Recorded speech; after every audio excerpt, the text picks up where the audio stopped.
Hey guys, we're on Harry Yeh's boat right now, and we're gonna look into a project that I really want to tell you about, and it's called Lif3. Harry's been an OG in the space, worked in trading for a very long time in high frequency trading. He's an engineer, and basically he helped build Fantom Protocol, FTM if you guys know about it, and now he's doing a project called Lif3. After hearing yesterday about what he's doing with Lif3, I wanted to introduce you guys a little bit more. I bought a big bag of this because I think that if someone's done something and they're effective at it and they're a great entrepreneur, that they repeat those things over and over again because they know how to do it. He's an OG in the space, he's a great person, and we're gonna learn a lot more about him right now.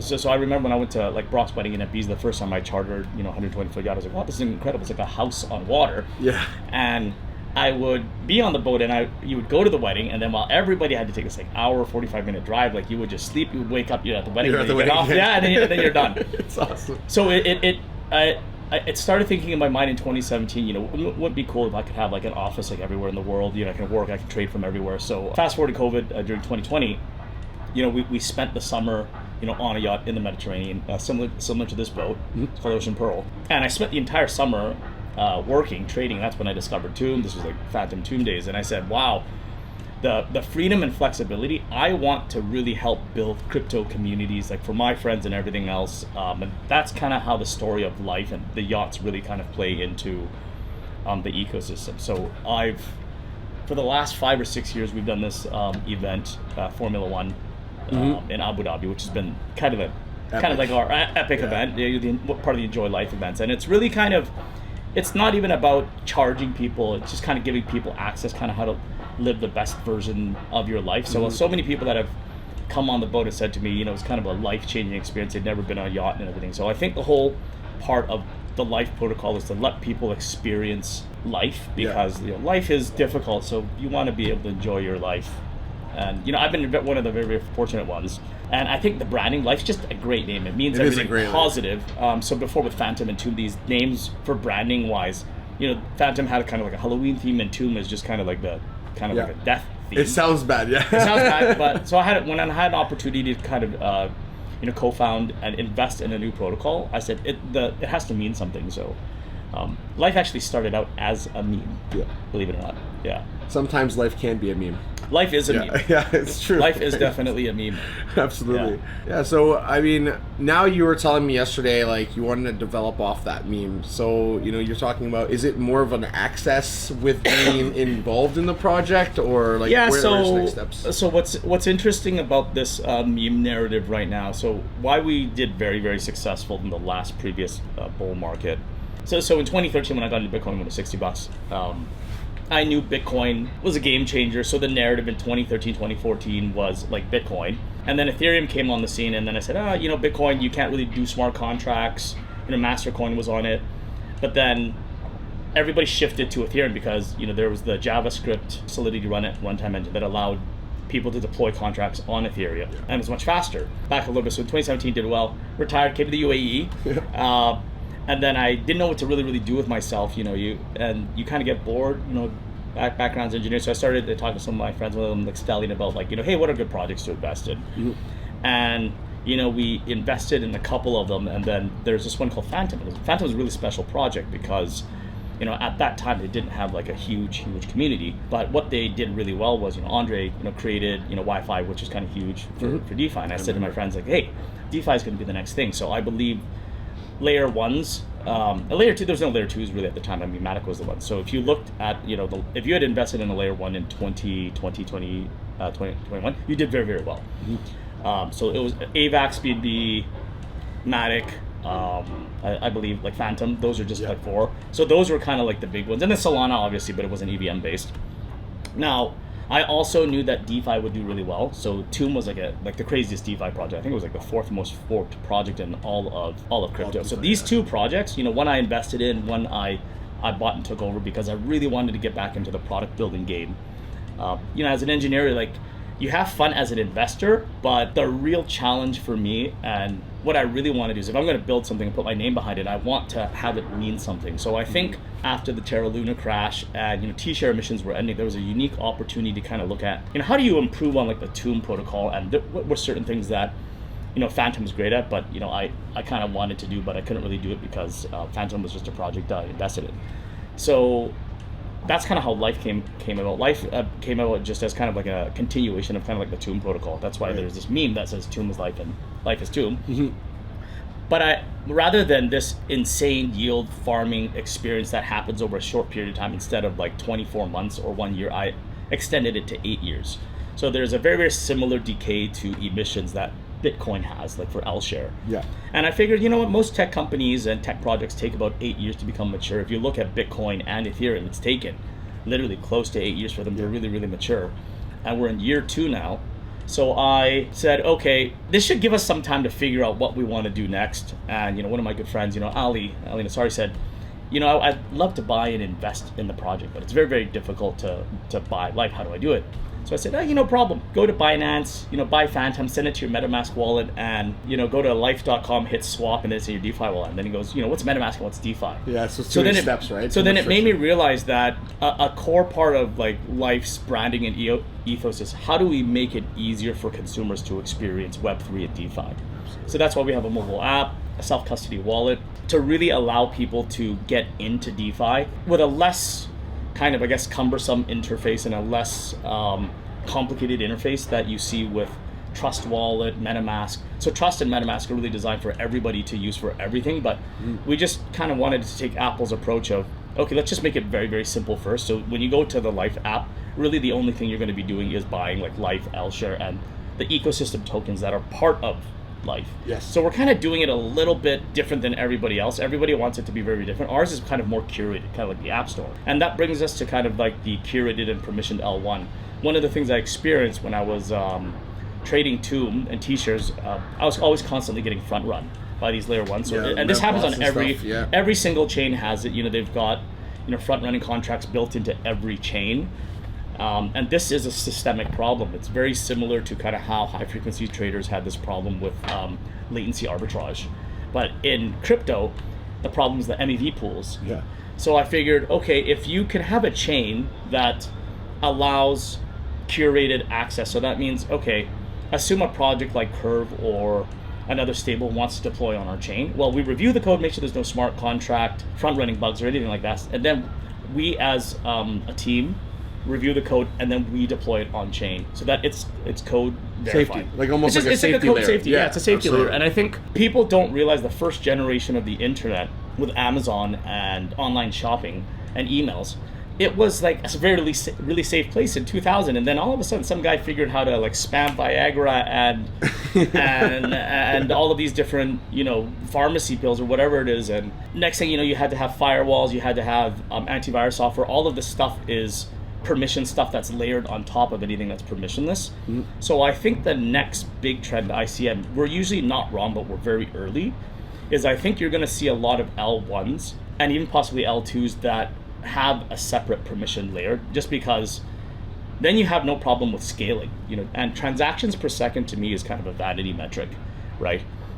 Here's the inherent problem with most layer 1 and layer 2 blockchains. They want as much traffic, as many applications deployed on it as possible. Why? Because you get gas. Yeah. So my thesis is, okay, instead of gas being the thing, if you're being the core utility of the protocol, if the protocol, the brand is very, very strong, that in itself is the utility. So that's kind of what Life has kind of evolved into, is now we're not just really a DeFi protocol. There's, we support music, we support, culture is a very, very big part of what it is we do, so we sponsor Formula One, etc. So I think for me, everything that I love doing, like outside of crypto, I just kind of brought it into crypto. So it's kind of become a part of your life. It's part of life. Yeah, your life ecosystem. So the yachts have kind of the yachts, don't really necessarily have anything to do with the protocol. They're like my personal assets. But I found using them with the protocol, they've kind of become like avatars in the ecosystem. Yeah. I like how you've done that, because I feel the same way. Like, if you have a boat, you should be using it to like bring people together. So it's big, it's comfortable. You have like staff helping you out, and it's a destination. A lot of people have penthouses, beautiful offices, but I found,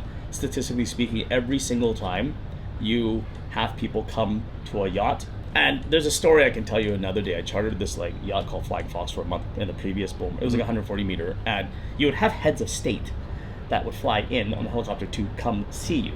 That's incredible. Yeah, so it just like boats I find are just like, they're these amazing experience. People were 80% made of water, so we love being around water. So that's it's funny because like I was with Richmond on his boat in Singapore, and then he was telling me about how CZ also bought a boat. So you guys all just basically bought yachts, and you're like, if the world's ending, I'm not gonna be able I'll let people come in and out easy. I think in the 2017 the thing was Lambo, so we started with the Lambos, and then we created that when Lambo theme, and then like in 2019, 2020, it was like, okay, when yacht. So when yacht. As the market continues next to one's grow, going to be when plane. I think when plane was kind of like the last one too. Yeah, that's true. But going back to what you were talking about in terms of like narratives, so the last market cycle you did really well if the narratives were L1 and DeFi. So this one, the bigger challenge is, assume that you have the 3 big narratives that I see for this one, maybe 4 is, one is the meme narrative, one is real world assets, one's AI, and the other one's DePIN. Yeah, I totally agree with you. So assume the spectrum of kind of like the human, okay, one is kind of really appealing to the emotional happiness, but not necessarily like the more intellectual side. I would say like the right brain side. Yeah. Or right brain side. That's your emotional side. And then on the far, actually, you know what? I'll use this as the right brain side. Yeah. So this is like memes, and then the far left brain, the logical side, is like AI, and then in the middle you have real world assets, and you have DePIN. Yeah. Right now, if you take all of the attention of crypto, let's say that this is all the attention, real projects get this much attention. 100%. This is all memes. Yeah. And memes have been part of kind of our strategy, because we have an airdrop strategy that we wanted to do for earlier holders of like the Tomb protocol, but we wanted to do it in such a way where you have to have liquidity, because if you do an airdrop without liquidity, you're just wasting people's time and money. That's 100%. So we wanted to make sure, working with the community members, okay, what is a great narrative that will help the project get more attention? So the team, community members came with this thing called the Book of Life. So after like the Book of Memes, so it's just really just a Pepe holding up a book with the life logo. I hope they bring the sign, because yesterday they had a huge after really we were talking about it for like 3 hours to come back home. So I think when people see that, they're happy. Yeah. And happiness is a form of like energy. Money is a form of energy. So if it's positive energy, so if you get these attention and eyeballs to the protocol, at the end of the day, I think you're going to see a lot of projects where they have a real project, and they use the meme angle to help drive attention and eyeballs to the actual project itself. And when the attention on the memes dies down, well, you're still left with, okay, what's behind this real project? So people will know more about life, and they're more curious about it, because there's like all these different characters, there's like a story, games kind of behind it, and it makes DeFi, the protocol, a lot more engaging. At first, almost all of my friends that are in crypto say like, they're against memes because people think they're pump and dumps and scams, and a lot of them are. They're rugs. Most of them. But I think if you use them effectively, strangely enough, it's an alternative asset class. I think Andrew Kang, one of the popular KOLs on Twitter, saying that meme tokens attention now is potentially alternative asset class. Yeah. So one of the talks I'm doing next week, an institutional talk, even for the hedge fund, is talking about meme coins as an alternative asset class. Like, look at Dogecoin. Dogecoin is 28 billion market cap. Right. Shiba was 38. Yeah. It's what, like 10, 12 now. Yeah, that boat, I bought half of it with Shiba Inu. Right. Ryoshi, you know what's up, brother. Yeah. You know you love this. Yeah. But he was telling me if his new meme coin Osak does really well, that I have to let him on a $10 million boat that I buy. I said no problem. No problem. Done. You're there every time. Yeah. But I love hearing stories like this. Like, I mean, crypto is really kind of this, I think, equalizer. It democratizes, it frees a lot of us, and creativity. Now, attention. I mean, look, Instagram, Snapchat, Twitter, it's all about attention. Yeah. So memes are the most effective way to capture attention right now. I totally agree with you. So, Life, we're actually going to go and take some tours of the yacht, so you can see what being involved with projects like Life, if you're getting in early enough, and I think it's really, what's the market cap, like 80 million? It's like 80 million fully diluted, and what we did too is we didn't raise any money. It's all kind of like self-funded, put about 27 of my own money into it, and I wanted a project. It was actually fair launch, so we launched Life and L-Share back when T-share emissions ended, and I think it started off at 60 cents of liquidity, and now it's trading at around just under a penny. Yeah. So it's quite inexpensive right now, but the entire market's kind of gone down. And I wanted this project to be something where everybody had a chance, and I didn't want it to just be, hey, I'm a VC, I got in early. I mean, some VCs haven't. The whole problem a lot of the time, right? I mean, you have VCs and high net worths that have put money in, and right now what's nice is it's been trading in the open market, so anybody can buy. You can buy it on Bitmart, you can buy it on Bitfinex, MEXC, you can buy it in DeFi and Ethereum, Fantom. So for me, it was really kind of more about accessibility. So I think what you're going to see is a lot, just what I did with Fantom and Tomb, it was the same thing. The people that really made the money in Fantom and Tomb, they were retailing it. I helped 300 people become multi-millionaires, right? One time I was in south of France after the whole Terra Luna crash. This girl that, she was a waitress at, my friend's party. She goes, oh, you're Harry Yeh. I'm like, yes. She goes, thank you. I bought my house because I bought Fantom. Yeah. So for me, those are the stories of life I want to hear. Yeah. And I think even the book of life, a lot of it is how does everybody get the fair chance? So crypto gives everybody a chance, whether it's $100, $1,000, right? I started with $500, right? I had to borrow 10 grand from my mom. I actually started with $500. Yeah, I started with $500. Yeah. I had to borrow 10 grand from my mom to buy this Avalon ASIC miner, which is the first Bitcoin miner. Yeah. So I think if you really kind of focus and you stay kind of with it, everybody has an opportunity to really kind of get in, but not just get in early. You have an opportunity to really make a difference in your life. But you have to stick with it. Yeah. And I think being able to stomach the volatility up and down, that's just part of crypto. Right. Absolutely. Greed, right? Just don't be greedy. If you can take 10 years and become a multi-millionaire and buy a couple yachts, or you can be greedy and lose it all. And I think for me too, a thing that I'm a little bit different than most people is if you're a founder of a project, even when you're starting a company, you're like the last bag holder. A lot of the younger generation of people that start, they will come in, they will put money in, and then when they see an opportunity to rug and take, they just take. So the reason I did this project too, I was just like, okay, because I'm putting my name behind it, the success or failure completely, it matters to you. It matters to me. Yeah, so your reputation matters. Yeah, the reputation matters, and I think just the current generation, a lot of people don't. Your reputation is your most valuable asset, so you gotta protect it with your life. So for me, this project, what I'm the most excited about, it's everything that I've ever wanted to do in crypto. But the community building part is definitely the best part. Bringing back all the OGs of Bitcoin, now looking at deploying life on Bitcoin, which wouldn't have been something It's going to bring a lot of people in. I think if you go on Runes, easy enough to use for them to go in and out. I think you're going to find them go, okay, it's easier to understand than an ordinal, buying an NFT and trying to figure out how to trade it. Yeah, and I think Bitcoin, what's interesting is, even though I have a bunch of Bitcoin, it just sits there, doesn't really do anything. Yeah. So now that I can actually do something, now you can actually do something with it. So the interesting part is, because the store of value narrative has been pushed for so long in Bitcoin, I'm just wondering if people will be. Now you got to get them to depart with their Bitcoins. Because who wants to sell their Bitcoin, right? Yeah. But I don't think it's even selling. So I think one of the best things that BitGo did, Mike Belshie, they were the first custodians for Bitcoin, and they created Wrap Bitcoin. So it allowed Bitcoin to be traded on Ethereum and multiple chains and Bridge and everything else. So I think Ethereum is technically the first Bitcoin layer 2, in my opinion. Yeah, absolutely. It's really the first Bitcoin layer 2. But I think seeing DeFi really evolve on Bitcoin, I'm still curious about the transaction speed and the volume and the pricing. That's the part I think it's kind of you don't know where this is going to be. Well, I mean, we could see I think after the last update, the prices of transactions are still a little bit cheaper than Ethereum right now. Really? Yeah, they're not hundreds and hundreds of dollars at any point. I haven't seen for a swap, like Ethereum now, if you want to do a swap, it's $18 or $30. Yeah, when the markets go up and down very fast, it's $50 to $100 depending on what you're trying to do. Oh yeah.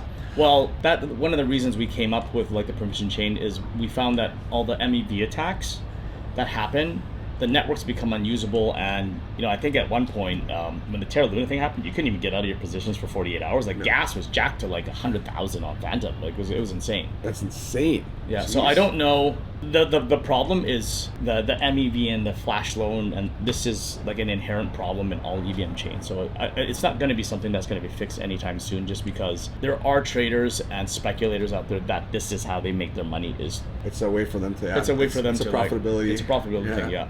Of course. Yeah. Okay, well, Lif3, you guys need to check it out. I'm going to go buy some right now, so unfortunately you guys are going to have to be front run by Coach. Oh, But hey, front run. it is what it is. It's not front run. No, You're buying. I'm buying first, but but hey, that's why you guys need to come and be more involved in the industry so that you can find out about these projects. But you're finding out about it really early. Like, this is not a huge project yet, but I could see this, especially when it gets onto Bitcoin as well, starting to blow up. And Omnichain, I think, is another big aspect of the industry that's going to start to blow up. We're looking at Solana. We're looking at all these different chains, etc. Liquidity, right? One of the most exciting developments a lot of people don't know about is this one company called Layer0. They're a $3 billion valuation. We have a good partnership with them. So if people know about the issue that happened, with Fantom with multi-chain, the beautiful thing about Layer0 is they're kind of like the Omni-chain protocol. So Ethereum's kind of our home chain, then we bridge to Fantom, BB, Polygon, and now the Solana, like possibly Cardano, and then Bitcoin. So they're working on all of these different things so that you have this transparent layer where you can transfer assets to multiple chains. Yeah, a question just before we finish here is, fragmentation of the industries happened because of all these layer ones. Do you think that, obviously we're going to need a solution for liquidity, but do you think that that's actually going to be something where people don't trade on certain chains anymore? They're going to really focus on a few? So liquidity fragmentation typically happens because of yield. Yeah. So I know in DeFi, if certain chains give certain incentives, so for example, in the last bull market cycle, AVAX, Fantom, they had these liquidity incentives. So when you have these liquidity incentives, protocols, it'll be like, hey, come to our chain, and that's how you draw the timeshare. But the problem is, once those incentives are gone, either the chain, the TVL drops, or it goes back to somewhere else. Yeah. Right? So I think to really get people to stay on the chain, you have to have the community, and you have to have a very, very good product. Just having a layer one is not enough. Yeah. So I think the new successful DeFi projects, you have to have a huge community. You have to also have an ecosystem where people feel safe, and that's really the goal of like the Life ecosystem, is to have a safe place for people to earn yield and come. Yeah.